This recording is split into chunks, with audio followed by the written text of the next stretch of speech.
Coming up, it was a cold start to the day today, but even going to be just as cold into the night tonight with another frost advisory in effect for the morning from 1 a.m. until 8 a.m. See how cold it'll get, plus your Sunday forecast coming up.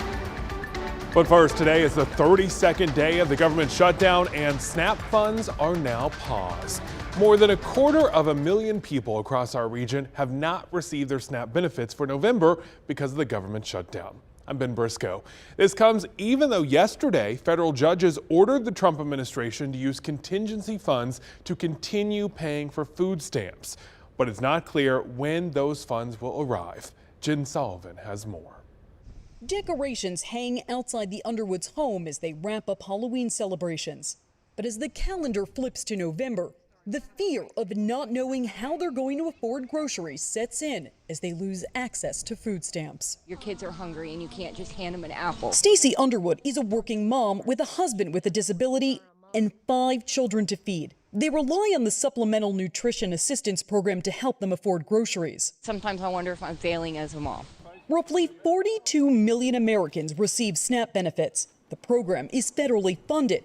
But without Congress passing a new spending plan, there's not enough money to fully fund the program, frustrating many who need it. Food should not be a political argument. 2 federal judges have ordered the Trump administration to use emergency funds to provide at least partial food stamp assistance.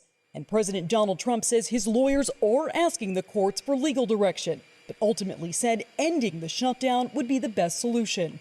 All they have to do is say the government is open and that's the end of it. Even though SNAP is federally funded, states distribute the benefits. Some state governments have stepped up to pay for the program until the federal shutdown ends.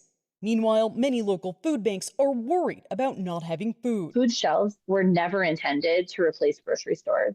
That is what we are seeing right now. A large charitable organization, Catholic Charities USA, has launched an emergency fundraising effort to help families in need during this time. I'm Jen Sullivan reporting. Calls to North Carolina's 211 helpline are up more than 20% since the start of the federal shutdown. The 24-hour service connects people to food, rent, childcare, and other local resources. Local organizations like the United Way of Greater Greensboro, One Step Further, and Backpack Beginnings say they're also seeing more people asking for help while donations and resources are running low. With the demand, officials are asking you to please volunteer or donate if you can. And a reminder, if you are a federal worker here in North Carolina, there is a state hotline for assistance. The Federal and Grant Worker Unemployment Insurance Hotline is available. It's anytime during the week at 855-435-7969. And starting Monday, November 3rd, Samaritan's Purse and the Billy Graham Evangelistic Association will be serving free lunches to federal employees affected by the government shutdown. The meals will be available every day from 11:30 to 2:30 until the government reopens. Workers will need to show a valid ID. Lunches will be served at multiple Samaritan's Purse locations in Boone, North Wilkesboro, and Greensboro. There is a huge need in our community, and we all have to pitch in to help. WFMY News 2 is having an emergency food drive for Second Harvest Food Bank. It will be Wednesday at Lowe's Foods on New Garden in Greensboro. We'll be out there starting at 6 in the morning collecting food and money, and we'd love to see you there. The shutdown is creating more need on top of other concerns in our community, like the homeless. You might remember one woman who lost her son Malik in a drowning by Page High School. She started a nonprofit for parents who've lost children. It's called Next Step Loved Ones. Today, the nonprofit held a giveaway here in Greensboro where they provided food, water, clothes, and other personal goods to the homeless. Turning now to the weather, there was that brutal chill in the air this morning. Claire, how long will this last? Well, it is going to see, we are going to be seeing some cooler temperatures once again into tomorrow morning. Not as cold as it was this morning in the mid to upper 30s, but upper 30s and lower 40s. Going to be a cold one into tomorrow morning with that frost advisory from 1 a.m. all the way until 8 a.m. tomorrow morning. High point right now, you're in the lower 60s. Lots of sunshine across the area. Winds are pretty calm. Temps right now 60 in Greensboro as well as in Burlington, 61 in Winston-Salem as well as in Lexington. Now over the next 12 hours, we're going to fall back down into the lower 40s. So not as cold, but still going to be pretty chilly. This morning, some areas, I'm talking to you, Danville and Yanceyville, made it all the way down to 35 degrees, 37 in Greensboro, High Point, as well as in Winston-Salem. I don't think we're going to get that cold tonight, but it's going to be similar in the lower 40s. Here's that frost advisory in effect for a lot of the Piedmont Triad and a lot of central North Carolina all the way until 8 a.m. into tomorrow morning. Going to be a cold one. You know what else is happening during that time frame? Daylight saving time is ending. We're going to see sunsets go from 6:22 to 5:22, and you're going to get that extra hour of sleep, and you're able to enjoy that as long as you don't have a cat. I'm talking about myself. I'm not going to be able to sleep in with my pretty little animals keeping me up all morning long. High pressure is going to work to keep us nice and dry for the remainder of the night tonight, but then we're going to be tracking a cold front that'll be dragging in some extra clouds and maybe even an isolated shower or two. Now, this is going to come in very late into Sunday night and overnight into early on Monday. Do I think it'll amount to much? Really up to around 1/4 of an inch, maybe 1/2 inch at best, which we will take. Then we're going to start to dry out for the remainder of the work week. Here's that futurecast stepping into tonight and into early tomorrow. Increasing clouds on the way.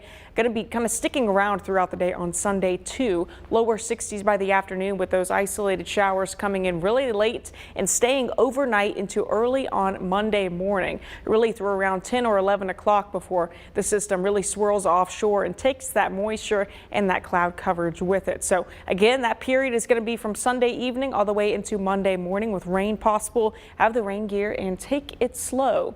Rain potential really up to around 1/4 of an inch to 1/2 an inch at best from this system. But you know, I think we'll take it at this point. October rain days, we really didn't get much, but at least in the last week or so, we saw, you know, some beneficial rain. My total was around 1.67 inches, which is a little under 1.5 inches below where we normally should be. So we'll take that much needed rain in any amount that we can get late into tomorrow night, early into Monday. Lower 60s, starting to warm up into the mid to upper 60s by Wednesday. Nice and dry and feeling fall-like through the next 7 days. As Claire just said, tomorrow the clocks change, but it's not the most popular time of year for a lot of people here in North Carolina. A new High Point University poll found over half of residents are in favor of ending the clock changes. 40% of those surveyed want a year-round daylight saving time, while the sun sets and rises later in the day. 11% want a year-round standard time where the sun rises and sets earlier. Less than 1/4 say they want to keep it how it is. Hey everybody, it's daylight saving time. Now I have an easy reminder that'll help you remember if we are gaining and losing an hour. Now I have to give credit to this from our meteorologist, Ed Matthews. We were talking about it this morning and I said, wait a second, I have to share this with our viewers. So he tells me that the best way to remember is with the springtime, think of it as springing forward, as in jumping forward 1 hour. When we are in the fall, think of it as falling behind, meaning that we are losing 1 hour. That's one of the best and easiest ways to always remember what hour we are jumping into or jumping behind when it comes to daylight saving.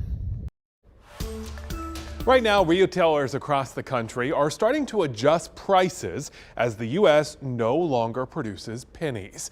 Pennies are disappearing faster than expected after President Donald Trump's decision earlier this year to halt production of the 1-cent coin. Retail groups say they've struggled by the lack of federal guidance, and many are now rounding down to avoid customer complaints or state law violations, which could cost high-volume businesses money. Hey, while we're talking about money, new research shows the gender pay gap is getting wider. Full-time working women earn around 81 cents for every dollar that men earn, the largest gap now since 2016. Let's connect the dots. Economists point to one major driver, the push to bring employees back into the office. Many women, especially those with caregiving responsibilities, are taking jobs with more flexibility, fewer hours, or remote-only roles. That often means trading higher pay or promotion potential for balance. Research shows women are almost 3 times more likely than men to leave a tech or finance job when a strict return-to-office mandate is announced. And when they do, upgrade opportunities suffer. More women are remaining remote or opting out of in-office roles, and fewer are climbing into higher-paying positions. while men are more often back in the office and seeing pay gains. The shift effectively hampers years of progress toward closing the wage gap. Workers with less flexibility now face greater risk of falling behind. And that's connecting the dots. Here in North Carolina, the pay gap continues. State data shows women in the state earn a median income of $36,400, making an average $8,600 less than men. From a night of trick-or-treating on Halloween to a month of giving thanks and hope, one woman is hopeful and thankful, sharing her inspiring story on social media. It's her effort to spread awareness about vision loss, as she's been slowly losing her eyesight since she was 6 years old. The way Sabrina sees the world today, my left eye is my worst eye. I see mainly like lights and colors. Is much different from what she once saw. At a very young age, she was diagnosed with an autoimmune disease. And because of the steroids and the treatment that I had, I did end up developing glaucoma. Since the age of 6, her eyesight has been fading. I haven't come to terms with it. Every single time that I lose more vision, it's always another adaptation phase that I have to go through. It's another grieving process. At 27, she's learning to live differently and independently.